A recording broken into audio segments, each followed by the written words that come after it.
Welcome to Classes in Session, presented by UI Health. I'm Doug Glanville. Youth sports are a growing and highly lucrative industry.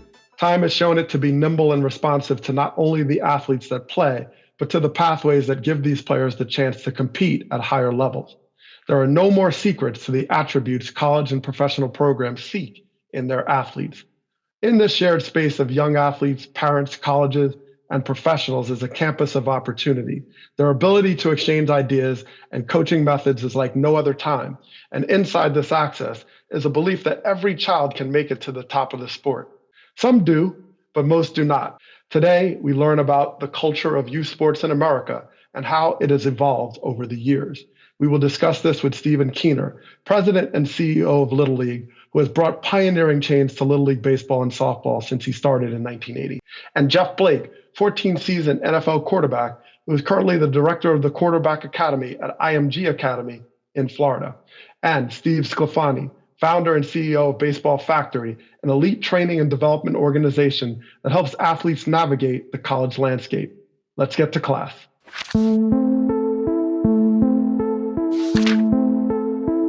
According to a report on the NCAA, we know that the chances a high school athlete will play in college depends on the sport. On the men's side of the roughly 1 million high school football players, 7.3% of them play in college.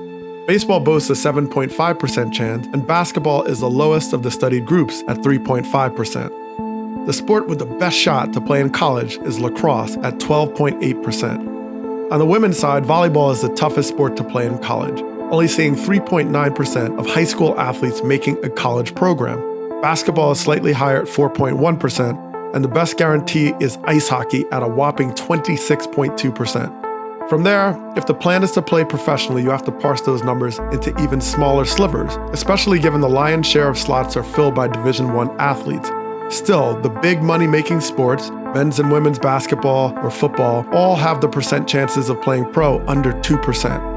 There are many factors to consider why the sports differ, from demand to facilities to geography, but it is clear that to put one's eggs in the professional basket is leaving yourself open to not having a plan at all. In study after study, it is also clear that a coach will have a tremendous influence over your child should they enter the world of youth sports. These coaches also serve as a guide in this landscape, and many parents have the goal of their child playing at the next or even at the highest level. This tends to skew along economic lines where less resourced families and communities have significantly less opportunity to pay or play.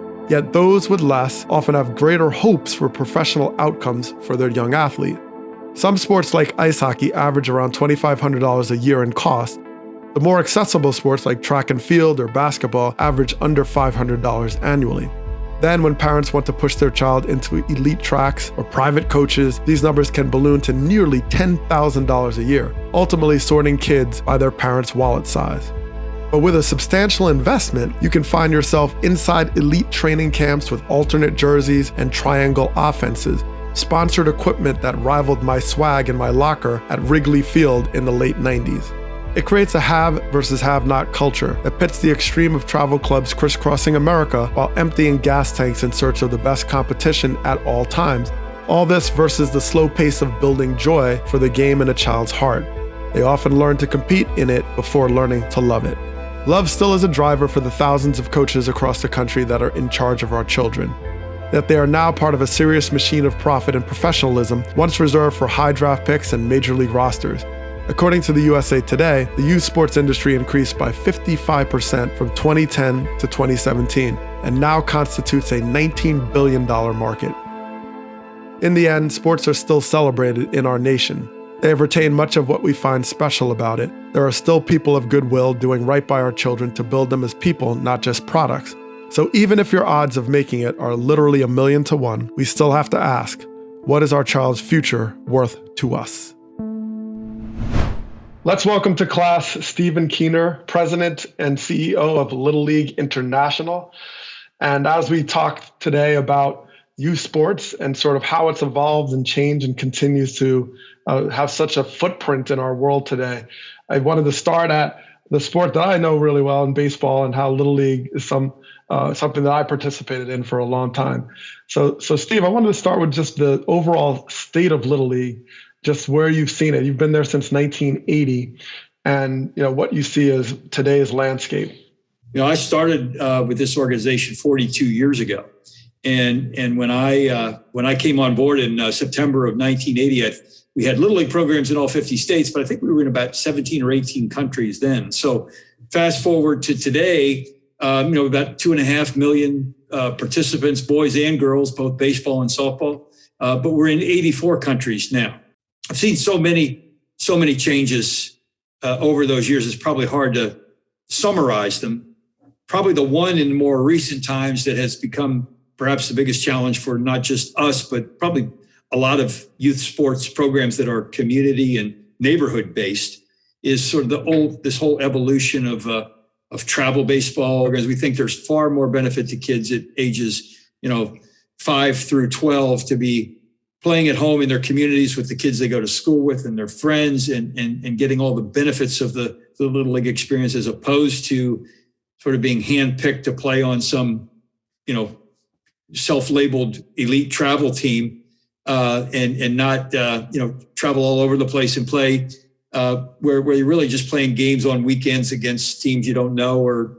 So my point is, I think there's a place for that for some kids, but I think the overwhelming masses of kids would benefit far more from being involved in a program in their hometown. Well, Steve, let's look at that. Some of the ways Little League has pioneered, right? You talk about international cooperation. Think about Jackie Robinson being part of Little League, or women, girls coming through the program as well. How do you stay sort of ahead of the times, or try to at least set the tone for the best of sport? And I feel really good about being part of an organization that does things that way. You mentioned Jackie Robinson. Jackie Robinson was here in Williamsport a couple of times for the Little League World Series, and obviously what he meant to baseball in this country goes without saying. But so we, at the end of every year, we sit down and we examine what issues arose during the year, what rules. We look at all of our injury data, all of those kind of things, and then we start saying, well, what do we need to change, or how can we improve, or how can we make the program better for the next year? We continue with Steve Keener as we examine the impact of the Little League World Series in communities across America. Plus, we'll delve into the training of young athletes with former NFL quarterback Jeff Blake and Baseball Factory CEO Steve Sclafani. Next on Classes in Session with Doug Glanville, presented by UI Health.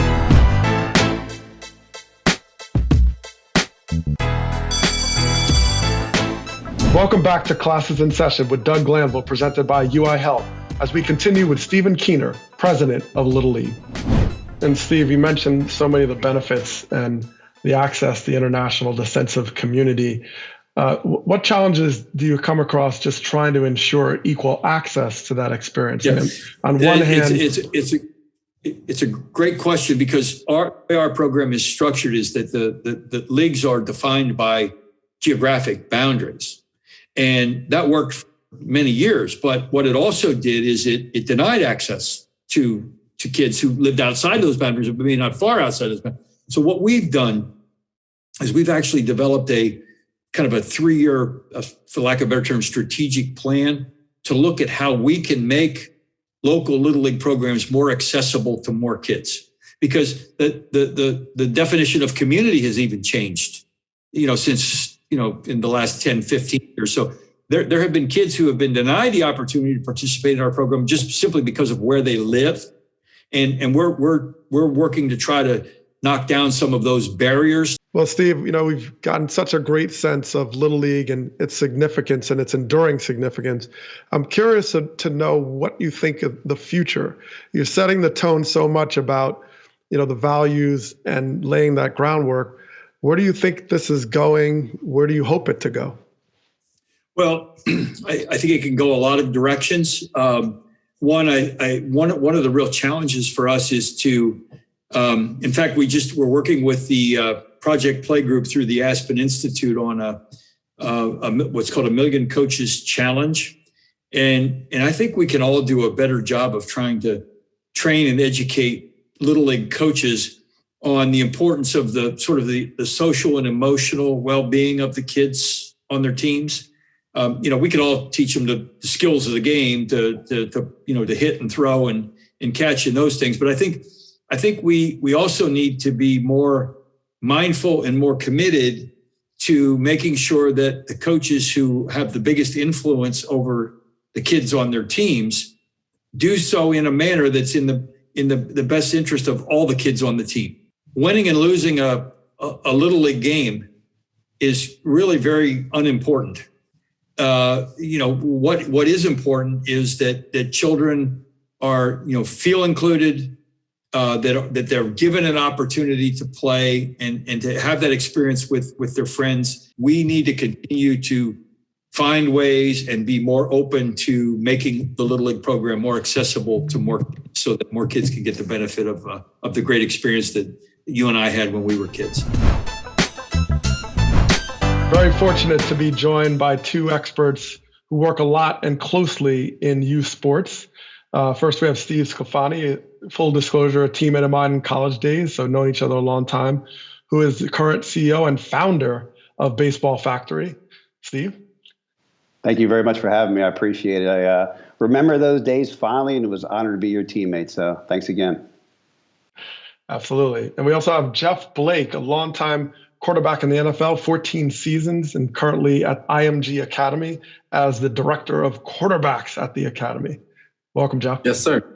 Thank you. Thank you for having me.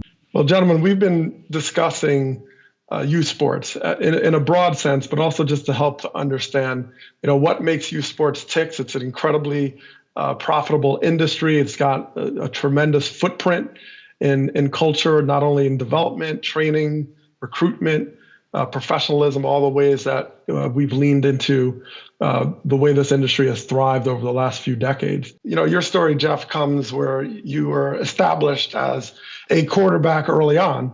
However, there was challenges in that recruitment might have tried to see you as something else, another position.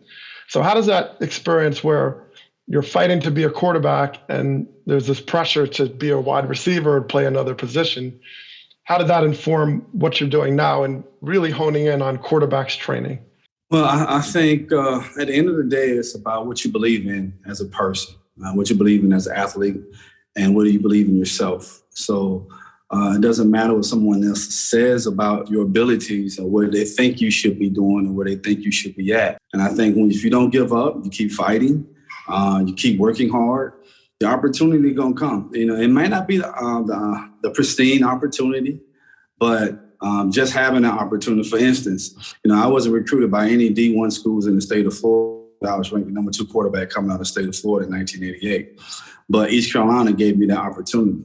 It wasn't the most pristine opportunity at the time, but I took that opportunity and I made the best of it. And having that opportunity gave me the chance to get to the next level.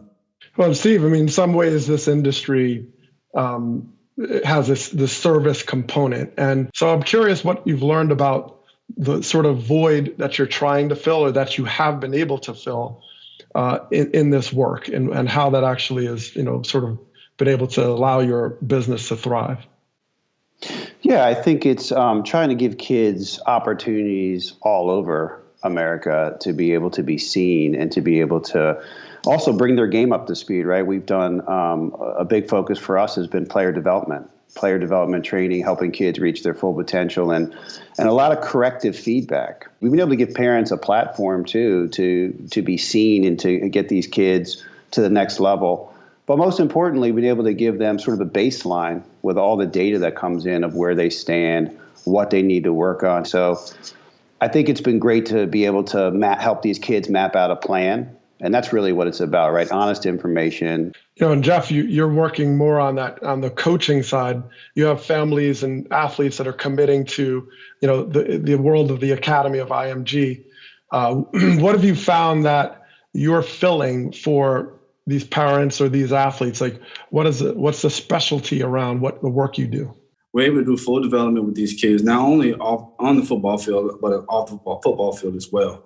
With our mental training, our sports med, and with our APD, which is our advanced sports training, with our strength coaches. It's all top notch, and we're able to help our kids get a little bit better that we feel like other kids around the country. So, one of the biggest things that we try to do here is make sure once we get our kids developed, also get them placed in school. And so, and that's a big thing here, and it's all these kids come to IMG to get to the next level. So it's our job as coaches, developers, to try to make that happen for them. In order way to do that, we have to have full development. Well, Jeff, just to follow up, I mean, if a parent comes to you or an athlete comes to you, they're coming from somewhere, just like you talked about your experience, East Carolina.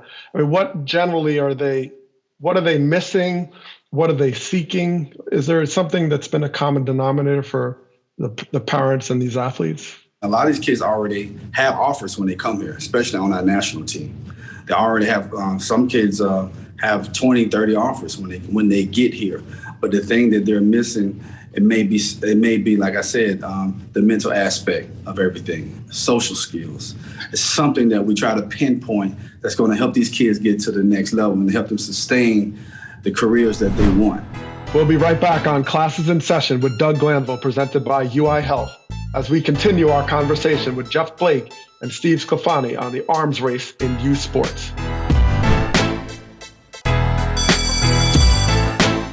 Welcome back to Classes in Session with Doug Glanville, presented by UI Health, and we pick up the discussion with Jeff Blake and Steve Sclafani. Jeff, I'm curious to see what you've come to understand about the evolution of this, like the necessity or the sort of where IMG has come into play. I mean, are there things that are just missing from, whatever sports when you're in these local leagues or town leagues?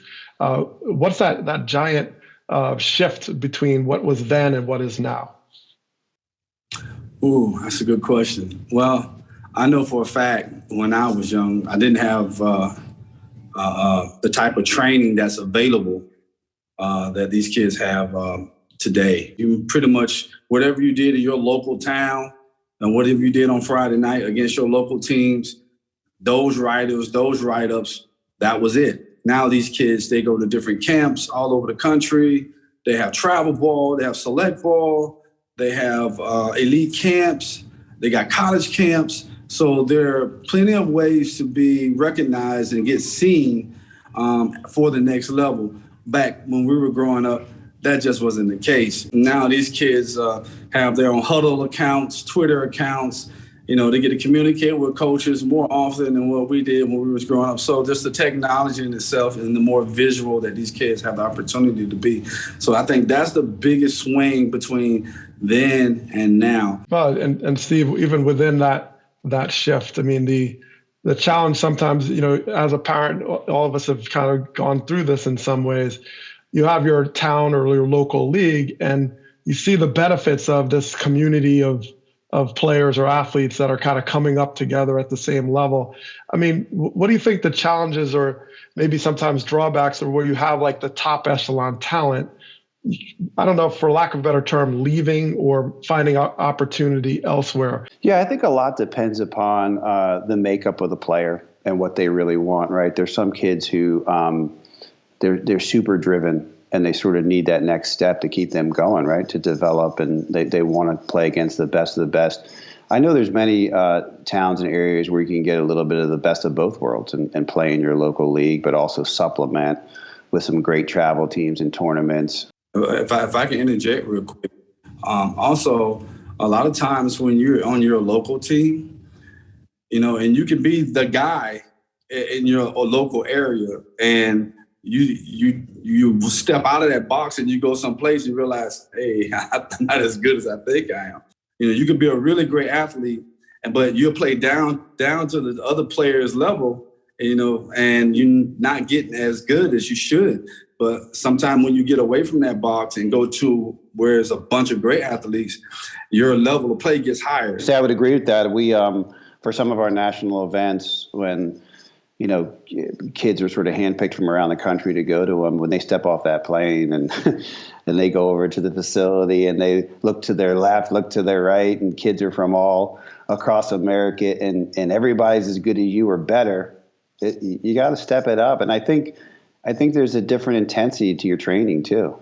I think you're sort of more open-minded to be able to take in that information. So no, I think Jeff makes some great points there.